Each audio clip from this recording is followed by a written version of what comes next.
Hi folks, I'm Kieran from CoderDojo Athenry, and I look after the modelers group there. And in the modelers group we've been working on a 3D modeling program called Blender this year, and it's a wonderful free package for creating 3D models.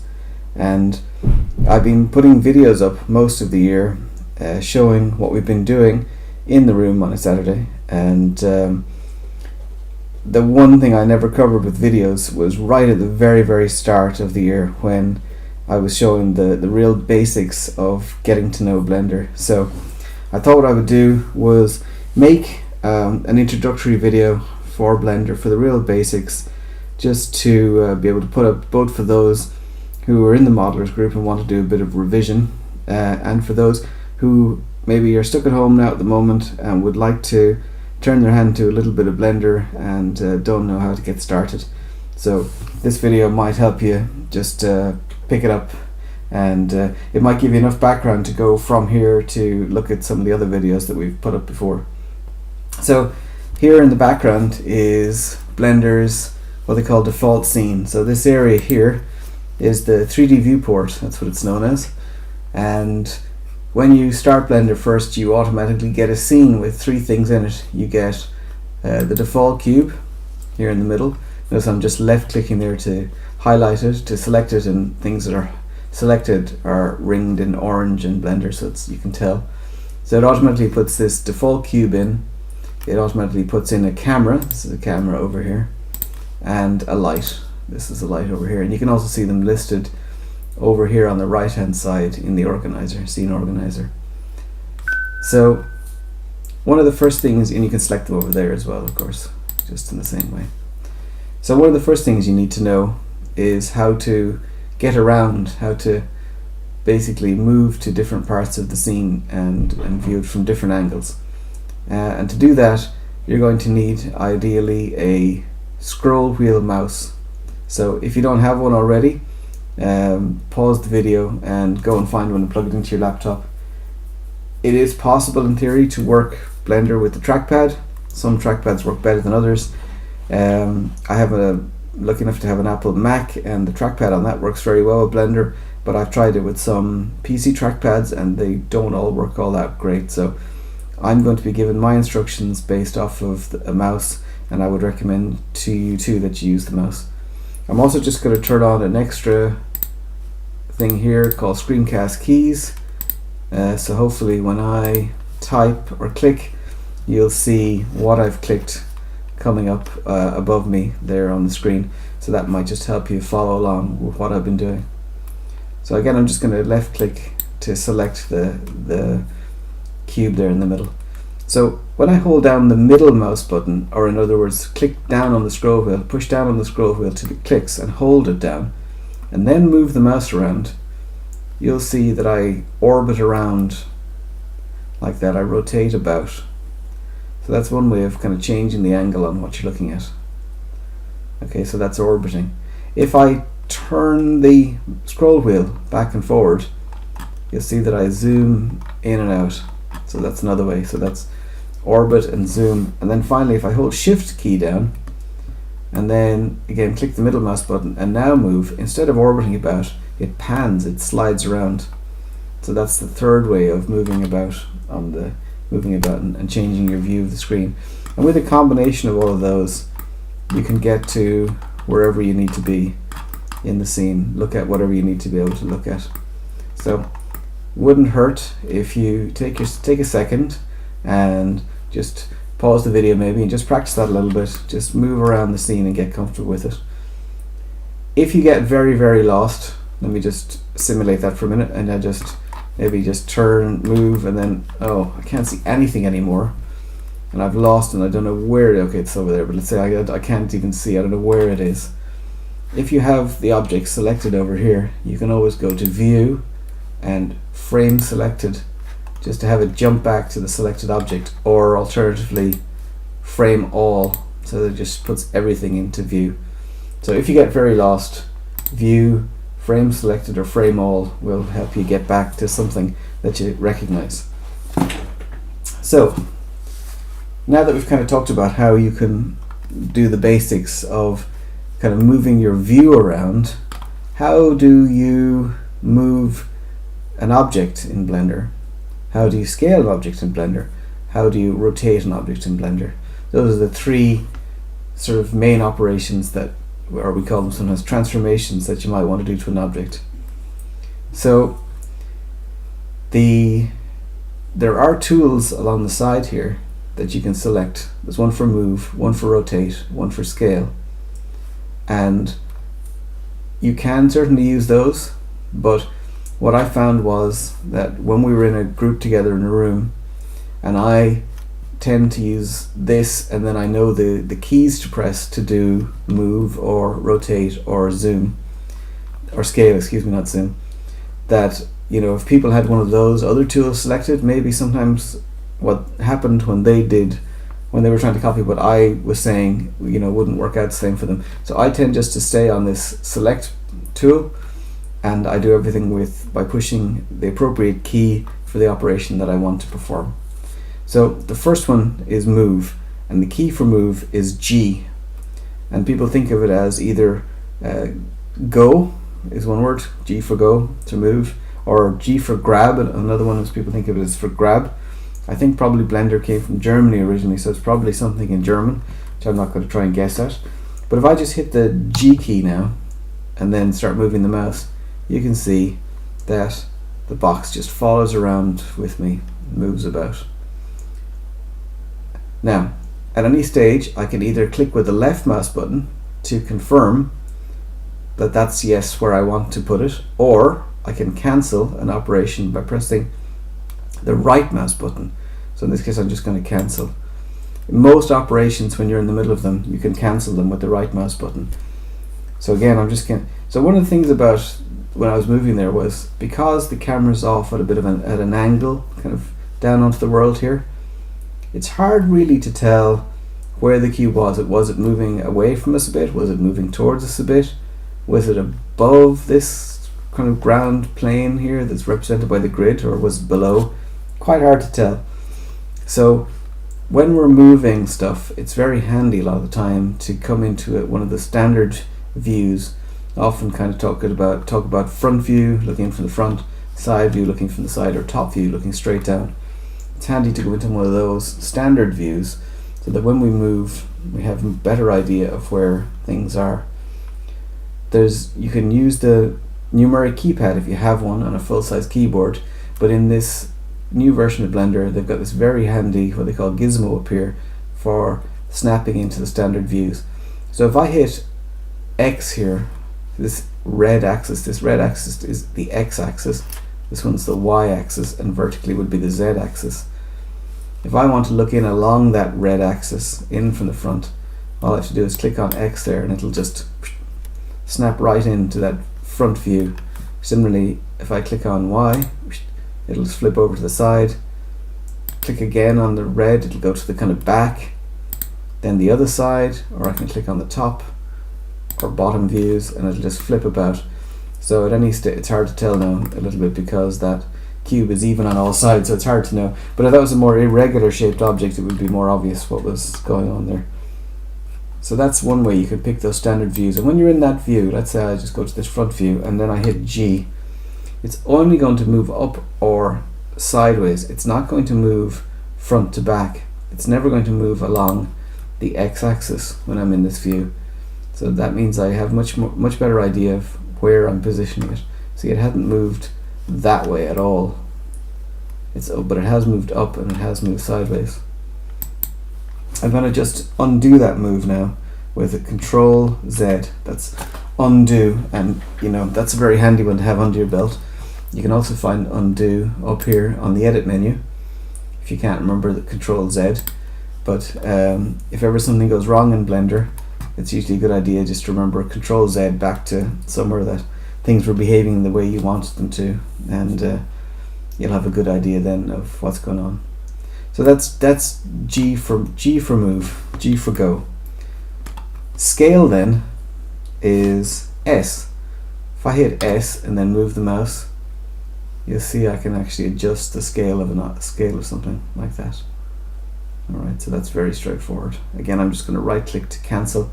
If I left clicked, it would stay that size. Right click just cancels the operation. And finally, rotate, or we'll just rotate it as if there was kind of I had stuck a pin in the object from the as I'm looking at it right now. If I just had put a pin in, and then I could spin it around that pin. Again, if you're at a kind of a view like this, it's kind of hard to tell what's really happening. It's rotating in a few directions at once, so it's often easier just to go to one of the standard views, say from the top, and then when I rotate, then I know it's only going to rotate around that vertical line, and it's not going to rotate at all about the X or Y axis there. It's just going to stay level with those axes. So that's the basic movements. Again, I got to Control Z just back to the default. But you don't just have to, there's other ways as well to be more specific about what you're trying to do. So for example, you can say you want to move, and then you can be specific about what axis you want to move along. So let's just say I wanted to move this guy up and down. I didn't want him to move back and forward.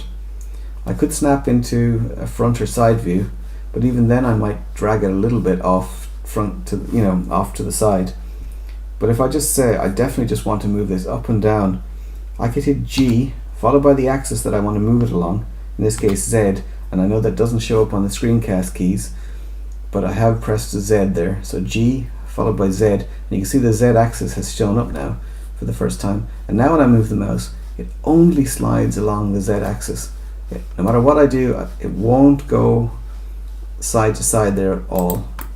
So that's really helped me control movement in exactly the direction I wanted to go in. In fact, you can be even more specific. You can tell it how much you want to move along a particular axis. So again, I could say G, then X. Again, you can't see X, and then I can type the number 10 to move it exactly 10 units along the X axis. So G followed by X followed by 10, and you don't have to hold. I'm going to Control Z again just to go back to the Control Z. Thank you. Again, you don't have to hold these keys down at the same time. It's just type them one after another. Type G, then X, then the number 10, and then finally hit Enter or click just to confirm the operation. Left click or Enter will confirm. So you can do that for movements, but you can also do it for all the other operations too. So you could say scale something only on the X axis, so S followed by X, and then again, whatever way I slide the mouse, no matter how I try, it only expands and contracts along that X axis, so it never gets any wider in Y, it never gets any higher in Z. Okay, so that's really useful. And again, I can scale with a number, scale 10 to make it 10 times bigger. And again, I'm just going to cancel. Escape key is also a second way of cancelling. So right mouse button or the escape key, both of those will cancel an operation if it's something you don't want. And of course you can do the same thing about rotation. So I could say rotate or followed by Z to lock it to this around the Z axis, and then type in explicitly 45 to go exactly 45 degrees around the Z axis. So that's a couple of the ways you can move and scale and rotate and control the direction in which things go. So we've been doing all of those things in what's called object mode, and you can see it up here in the top. It says object mode. Object mode is really for when you have finished modeling. You've created models and then you want to position them around a scene relative to each other. But generally we're going to be building the models, so you don't want to be in object mode to build a model. You want to be in what's called edit mode to go in and change the model around. So to get into edit mode for the selected model, and here that's the cube is selected, you can pick edit mode off that drop down menu there, or alternatively, because it's something we do so often, the tab key will bring you from object mode to edit mode and back again.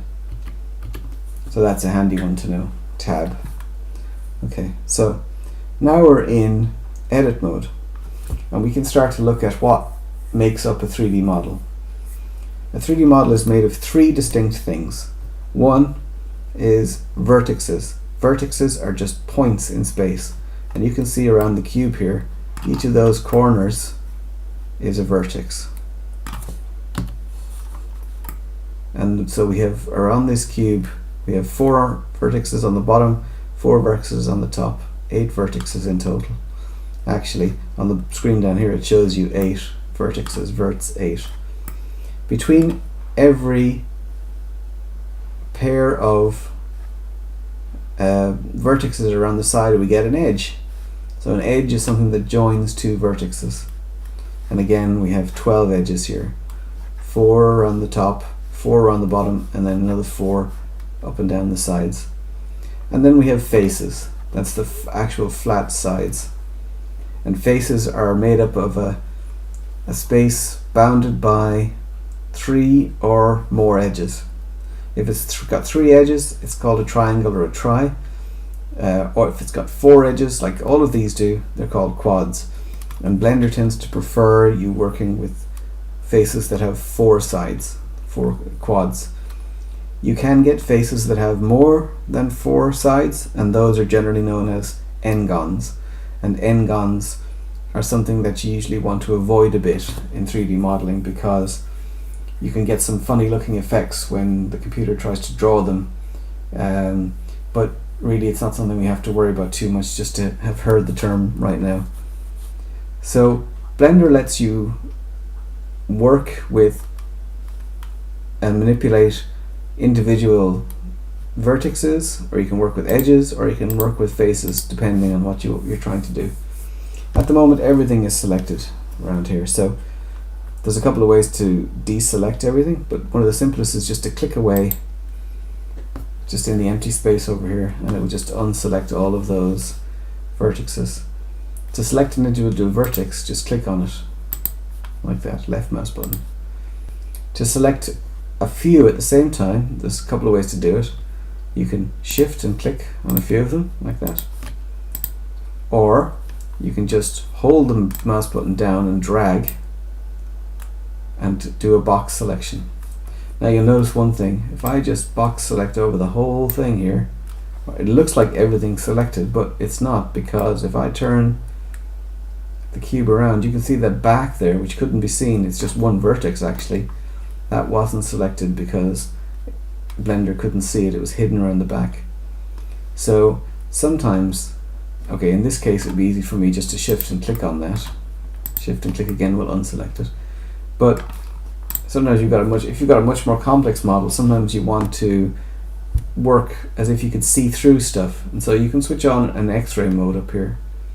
That button up there, X-ray, toggle X-ray, and when you switch that on, you can actually see through your model. And now if you go to select with a box, it'll select right through. And so sometimes that's handy to be able to see through your model, to be able to see through it, so you can select stuff in the back that's hidden, or sometimes just that you can see what's going on where there might be stuff on the inside that you couldn't spot otherwise. Like if you had a hollow box, for example, it might be convenient to be able to just look inside and see what that looked like. So that's how you can select one or many things with either single click select, shift select multiples, or a box selection to select a whole bunch at once.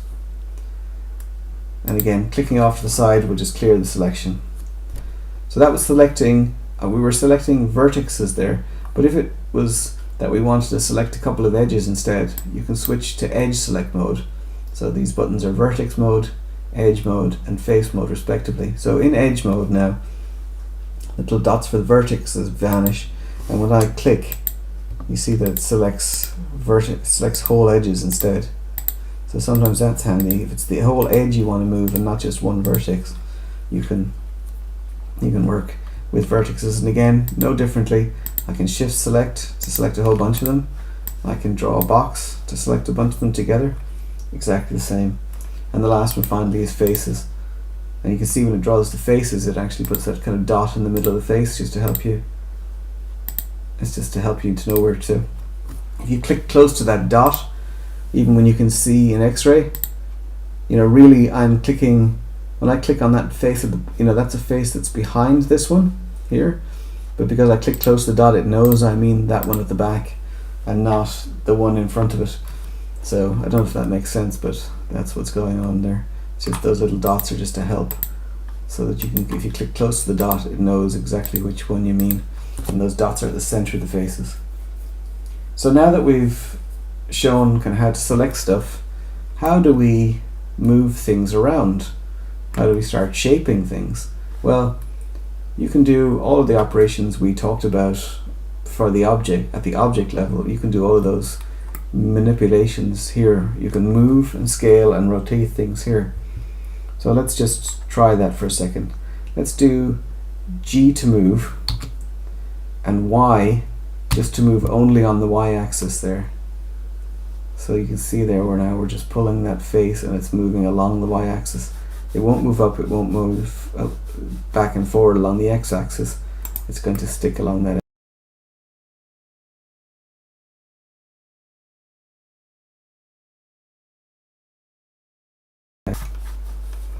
Sorry, a little freeze in the video there. Hopefully it's still continuing okay. I'm going to continue with the hope that it is. If I grab that top face there, for example, and just decide to scale it S, you can see it just gets bigger. But because everything is connected, if I scale out that top, it's going to bring those vertexes with it, and those edges are attached to the vertexes, so they're going to go and they're going to spread out. So it's not just going to move the face, but it also affects the things that are connected to it. Again, I'm just going to Control Z. Again, let's just pick, let's say one edge here, and we just do a rotate, for example. Again, you can rotate individual edges. You can rotate whole faces. You just have to figure, what are you trying to achieve, what shape are you trying to achieve? All of those things are possible to do. So that's the basics of grabbing vertexes, edges and faces, and then applying a move, a scale or a rotate to them. But we don't have a whole lot we can do with this cube at the moment. It's just a little bit too basic. I'm going to switch X-ray off again for a minute. And we're still in edit mode. So generally what you need to do is you need to add a little bit more geometry, meaning you need to add more edges, more vertexes, more faces to start giving you options to form the shapes that you want to form. So there's a few more little tricks we're going to talk about, and we're going to make a very simple little kind of spacecrafty shape. I think we're just going to try that out as a first modeling project. I'm going to do one thing that's a little bit advanced now, and I'm going to do it because it will make the rest of what we do so much easier. So I'm going to introduce you to a thing called an edge loop. So what you want to do now is hit Control R, and as you move the mouse near any of the edges, you'll see that yellow line appear, and it'll go all the way around the box.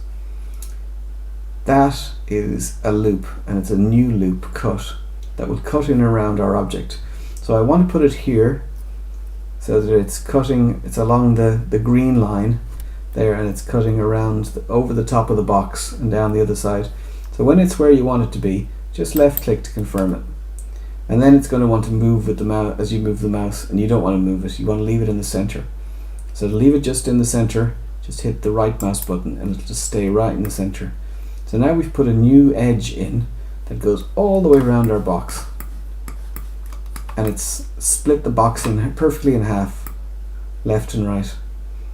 So what we're going to do now is we're going to take the face select there, the third of those buttons along. Actually, the buttons 1, 2 and 3 are a quick way to go between vertex 1, edge 2 and face select 3 if you want another set of keys to remember. But I'm going to click on this face here, okay, and I'm going to hit delete, which we haven't talked about before, but the delete key in Blender is X, and I'm going to tell it that I want to delete the vertexes. So I delete those vertexes, and then everything that was connected to those vertexes vanishes. The face vanishes, all those extra edges that were there, they all vanish, and now we have a perfect half box. So what we're going to do now is we're going to ask Blender to basically put in the other half of the box for us automatically, and as we then shape and form this side of the box, the other side will be formed and shaped in exactly the same way for us automatically, and that's called a mirror modifier. So you need to go over to this right hand side where that kind of wrench icon is, and if you click there, that's the modifier panel. You can see add modifiers here, so you can click on that, and then you can come down and click on mirror modifier, and when we click it, you can see that then the box is now magically whole again. If you have split this, so I split this so that it was split across, the green line was down the middle. If you accidentally split it so that it was split along the red line, you might want to change this from X to Y, but I don't want, for me, X is the correct one. But if it doesn't look right, try switching X off and Y on and see if that helps. Okay, that's just if you have that issue. Alright, so now what I'll find is that if I say grab this and just move, see, the other side is just following exactly what I'm doing, so that's great. Okay, so that's the first thing. So those are two new things that we've covered. We did one, we added an edge loop in, then we deleted half the cube on the other side, and then we added a mirror modifier back in to automatically mirror the left and right sides of what we're going to start modeling. Okay, so now I'm going to select this front face here of the cube, and I'm going to snap by clicking on the X in the gizmo up here, snap into that side view. Now you can't really see it, but that face is still selected. You can just maybe vaguely make out a kind of a whitish line there. So then we're going to do an operation called an extrude. So extrude takes the face that you've got selected and then pulls away from where it's with a kind of new geometry. It's easier to show it than it is to describe it. So I hit E and then move the mouse. You can see, and then just move it so it's a bit away. Maybe that something like that will do nicely.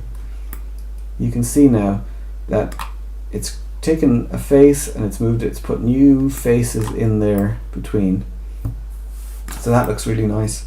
So now I want to make that face smaller. I don't want it to be as big as it is. Sorry, on the mirror modifier I should have switched on clipping over here, so I'm just going to do that now. Just make sure you've got clipping switched on. Clipping just keeps things glued in the middle here, and it's a handy thing to have. So I'm just going to hit S to scale there, and I'm just going to scale it down. Now don't go too far, because see what's happening there when it goes kind of funny looking, so it's actually kind of crossing over and through itself. So just move the mouse button down till it's just nice like that. Cool. That's creating the kind of front of our little spaceship. Alright, let's now select the face on the back, and again we'll go into our side view, and again we'll extrude it out like that. Go a bit further this time. This time we're going to scale it down again, and we're going to scale it a good bit smaller, and then we're going to G to move, and let's just move it up so that it's kind of up a bit like that. So we want to kind of get a little shape like that going on. So let's just move to have a look there. Cool, that looks nice. Except I do want this to be narrower at the back. So I'd like to scale it on X there, on that, in that direction, that red line direction. So I hit S and then X, and then I'm just going to do that until it just narrows in, not completely to a point, but just kind of much narrower. And actually, I'm going to select that front face too, and I'd like that to be a bit narrower too. So I'm going to scale X there as well, just to bring that in a little bit. Okay, cool.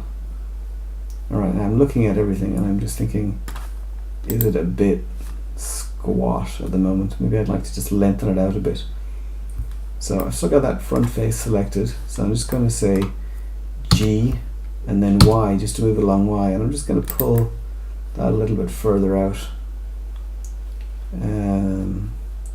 That's not so bad, maybe. Yeah. Okay, cool. That looks a little bit better. Alright. Now, it's very flat on the edge here. So what I'd like to do maybe is I'd like to make it a bit bigger around the middle. So I'm going to do another loop cut. So again, it's Control R. And then it's already exactly where I want it to be. But just move it till you get that yellow line right around the center of the side of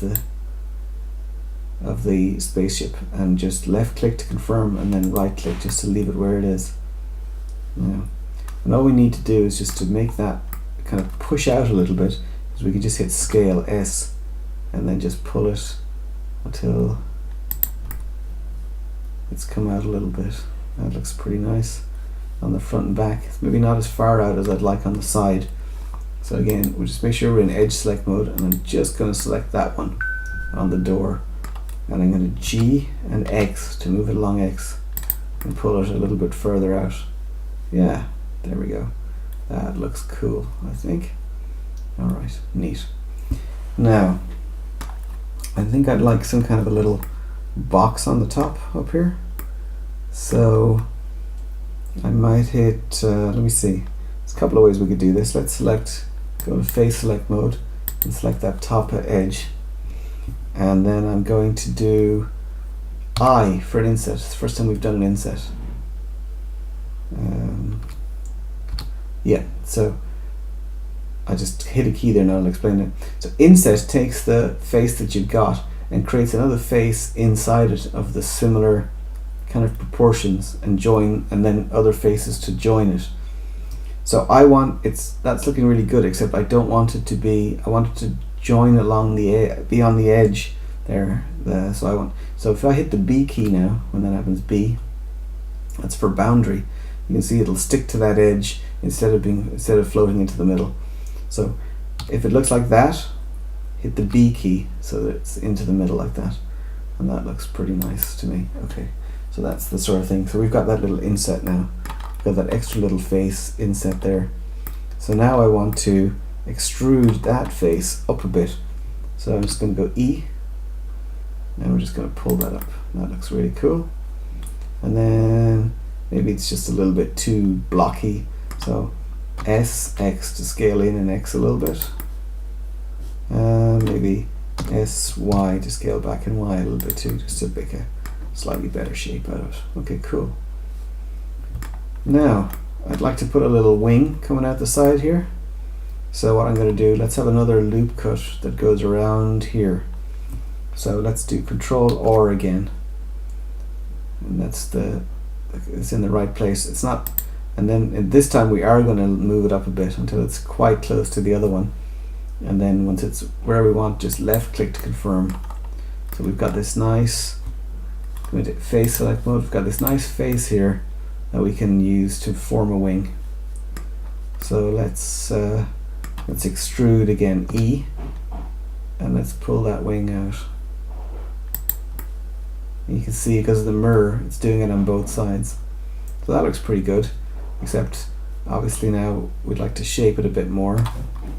So, do I like how it's pointing down? I guess I do. I mean, I could G and Z to move it up, and Z if I want it to be kind of more like that, but actually I kind of like it the way it's pointing down, so I think I'm going to leave that alone. But I do want to make it a little bit narrower in Y, so I'm going to S and Y, scale it in Y just to come more to a point. And I also want to sweep it backwards, so I'm going to move it backwards in Y, so I'm going to go G, Y just to do that, and that's going to look cooler. And then the final thing is that tip looks kind of very thick. So a wing is normally thick where it joins the body, but not so thick at the tip. So I'm just going to go scale, S, Z, scale and Z, and then we'll just make that nice and narrow, and that looks pretty neat. Okay, and then we might just put another little kind of winglet on the tail section here. So we're going to put another loop cut in here near the back. So Control R. So we're going to say that's fine. We'll put that in, but then we're just going to move it towards the back here, like that. And then we're going to take that face there and again we're going to extrude it out a bit in the same way, and that's kind of nearly fine already, but I might just scale it in Z just again to make the tip narrow, make it narrower. But that already looks pretty good. I think I don't want to do too much more with that. It looks cool. But the last thing I'd like to do is we might put in a few windows. So I'm going to put one more loop cut around the front here. So let's go Control R here again, and I'm going to move it until it's maybe about there. Okay, and then I'm going to select, just make sure I'm in face select mode, and select this face, and this face. These are going to be our windows.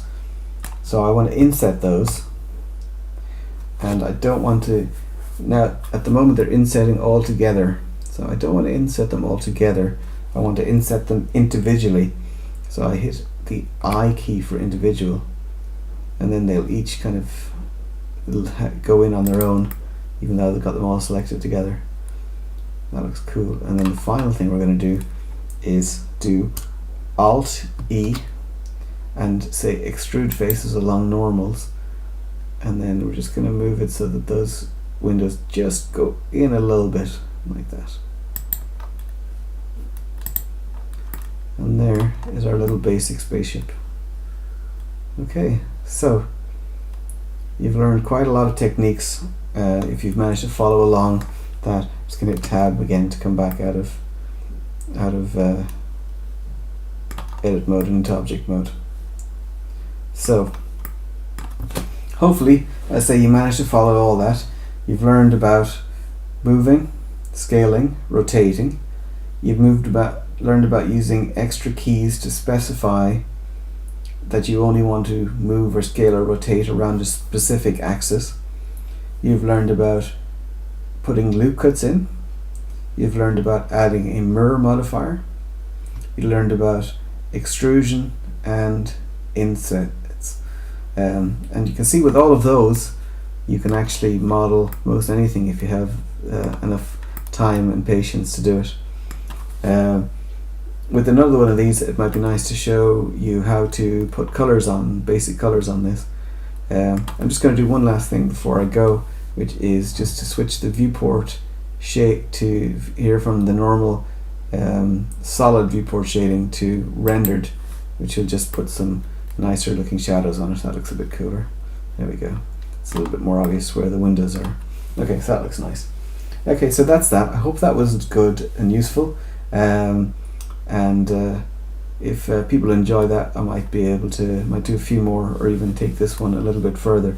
I'll put a link on the CoderDojo Athenry blog to where you can download Blender from. I'll put a link to a very handy one-page cheat sheet for Blender that has all of the kind of most common key combinations on it, which are useful to have, especially when you're learning. But eventually, you know, they get very second nature, and most of them are quite easy to remember, because with the exception of move, G for move, most of them, E for extrude, S for scale, R for rotate, I for inset, they're all pretty much like the thing they're going to do. Pardon me. And I will also put a link to this blend file, this model file, so that if you want to, you can download and open it yourself and have a look at it and compare it against yours maybe. Alright, thanks folks, wishing you well, and hopefully talk to you again.